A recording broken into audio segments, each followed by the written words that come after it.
حضور صلی اللہ علیہ وسلم نے نا فجر کی نماز پڑھائی، فجر کی، اور حضور فجر کی نماز پڑھا کے فرمانے لگے بھئی کسی بندے نے روزہ رکھا ہوا ہے آج؟ حضرت عمر کہتے ہیں رات کو میرا ارادہ تھا رکھوں، پر سویرے پھر میں نے گرا دیا، نہیں رکھا۔ حضور نے دوسری دفعہ پوچھا بھئی کسی نے روزہ رکھا ہے؟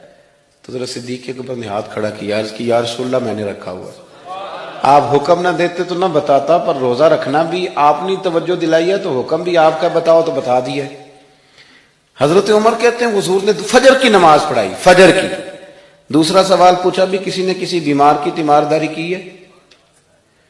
تو حضرت عمر کہتے ہیں میں نے فٹافٹ عرض کی یا رسول اللہ ابھی تو نماز فجر پڑھی ہے، تو اب گھر جائیں گے تو تیمارداری کریں گے نا۔ تو حضور نے فرمایا عمر تو ذرا ٹھہر جانا، جلدی نہ کر، ٹھہر نہ، ذرا روک تو صحیح۔ تو حضرت عمر فاروق رضی اللہ تعالیٰ عنہ فرماتے ہیں میں چپ کر گیا، حضور نے فرمایا بتاؤ بھی کسی نے تیمارداری کی ہے؟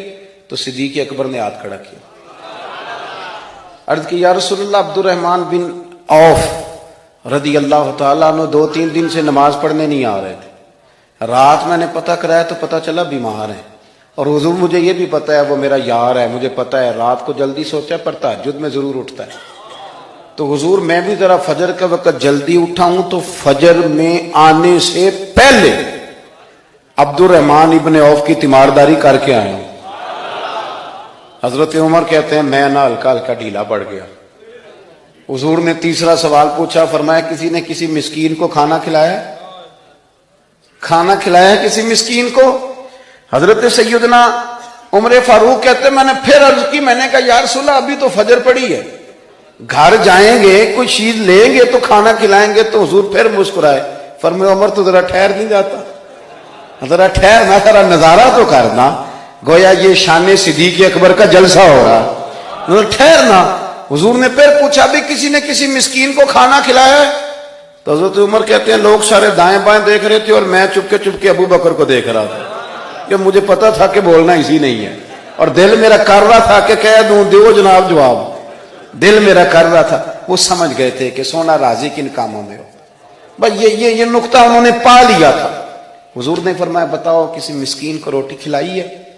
تو جناب سیدنا صدیق اکبر نے ہاتھ کھڑا کیا، عرض کی یا رسول اللہ سویرے اٹھا ہوں تو چھوٹا بیٹا بھی اٹھ گیا تھا، اور میرے وضو کرتے سنت پڑھتے ماں سے کہنے لگا بھوک لگ رہی ہے، تو ماں نے 2 روٹیاں بھی پکا دی، تو حضور ایک اس نے کھائی دوسری اس کے ہاتھ میں تھی۔ جب ہم نکلے ہیں نا گھر سے تو دروازے پہ ایک فقیر کھڑا تھا، مسکین کھڑا تھا، کہہ رہا تھا رات سے بھوکا ہوں، کوئی دروازہ کھلنے کا انتظار کر رہا تھا، ابو بکر سب سے پہلے تیرا ہی کھلا ہے۔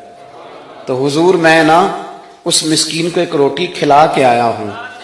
حضرت عمر فاروق کہتے ہیں میں نے گردن جھکا لی، اور میرے رسول کریم نے فرمایا اے اللہ میرے ابو بکر پہ رحم فرما، اللہ میرے ابو بکر۔ وہ سمجھ گئے تھے، مزاج شناست سمجھ آ گئی تھی کہ حضور کن باتوں میں، اور نہ اپنے اوپر وہ سارا کچھ طاری کر لیا تھا انہوں نے، طاری، ان کی ادائیں بالکل ڈھل گئی تھی نبی پاک کی اداؤں۔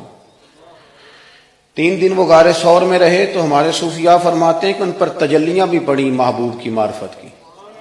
جب مدینے آئے نا نبی کریم کو لے کے، تو کچھ لوگوں نے حضور کی زیارت کی تھی، کچھ نے نہیں کی تھی، تو کچھ آتے تو نبی پاک کی دستبوسی کر کے بیٹھ جاتے، حضرت ابو بکر سے ہاتھ نہ ملاتے، اور کچھ صرف حضرت ابو بکر سے ہاتھ ملاتے اور حضور سے ہاتھ ہی نہ ملاتے۔ میری بات پہ توجہ ہے آپ حضرات کی؟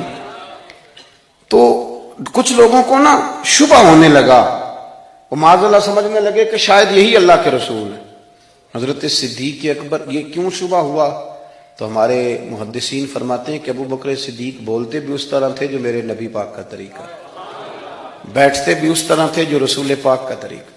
کہتے ہیں انہوں نے امامہ باندھا ہوا تھا تو جو امامے کا پیچ حضور کا ڈھیلا رہ گیا تھا ان کا بھی ڈھیلا رہ گیا تھا، اس طرح اپنے آپ کو مزاج میں ڈھالا تھا، تو من شدی من تو شدم، میں اس طرح ڈھالا تھا مزاج میں، اس طرح کہ کوئی فرق ہی نہیں نظر آتا تھا۔ وہ کہتے ہیں جب حضرت ابو بکر صدیق نے دیکھا نا کہ لوگوں کو تو شک ہو رہا ہے، کوئی میرے ساتھ ہاتھ ملا کے بیٹھ جاتے، تو حضرت صدیق اکبر نے کہا کوئی ایسا کام کرنا چاہیے کہ پتہ چلے آقا کون ہے غلام کون ہے۔ اٹھے، کندھوں پہ چادر تھی، وہ اتار کے نا تو حضور پہ سایہ کر دیا، لوگوں کو پتہ چل گیا کہ سایہ کرنے والا کوئی غلام ہے، اور جس پر سایہ کیا جا رہا ہے وہ آقا ہے۔ کیا خوبصورت نقطہ لکھا ہے مفسرین نے شارحین فرماتے ہیں تھوڑی دیر کے لیے، تھوڑی دیر کے لیے، تھوڑی دیر کے لیے حضرت ابوبکر صدیق نے حضور کے سر انور پر اپنی چادر کا سایہ کیا تھا۔ اللہ کے رسول نے احسان کا بدلہ یہ دیا، نیکی کا بدلہ یہ دیا کہ قیامت تک ان کی قبر پر اپنے گنبد کا سایہ فرما دیا، قیامت تک گنبد کا سایہ کر دیا۔